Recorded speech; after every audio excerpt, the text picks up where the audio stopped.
huomio kohdistuu ratinaan ja yleisurheiluun. Reetta Hämäläinen on hyvässä vireessä seiväshyppy paikalla. Hänen suorituksensa eivät riitä ihan kultaan, koska Tatjana Stetsjuk Venäjältä ylittää 3,90, mutta Hämäläinenkin pääsee ylitettyään tuossa kuvassa 3,55 vielä myöhemmin 3,85 ja se tuo hopeaa. Reetta Hämäläinen ottaa Suomen toisen mitalin näissä kisoissa. Tänään Kaisa Ilonen heittää kiekossa ennätyksensä ja on 7. lukemin 43,51. Noora-Lotta Nesiri puolestaan on paras naisten 100 metrin aitojen alkuerissä, mutta Hämäläinen pokkaa palkinnon seiväshypyssä.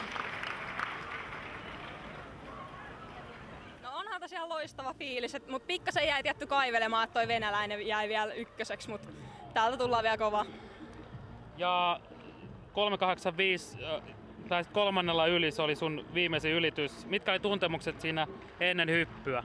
No jännitti totta kai, kun oli se viimeinen hyppy ja sitten mä olin ottanut siihen korkeuteen jäykemmän seipään ja 2 ensimmäistä hyppyä tippu päälle. Sitten oli just siihen kolmanteen vähän sellainen, että pitää nyt saada jatkumaan se ja sitten se lähti ja se oli sitten ylitys onneksi. Lisää kauan kaivattua suomalaismenestystä tulee naisten puolella yleisurheilun kolmiloikassa. Tatjana Tsitsanci Moldovasta voittaa 13,37, mutta Kristiina Mäkelä nuorten MM-kisojen kuutonen Orimattila Jymystä pamauttaa kolmannellaan 13,14 ja ottaa sillä hopeaa. Kun kohta kuullaan hänen haastattelunsa, niin todetaan, että poikien lentopallossa Suomi hävisi Belgialle 2-3. No nyt on hyvät tunnelmat, väsyneet, mutta niin kuin hyvä fiilis, että tätä on odotettu.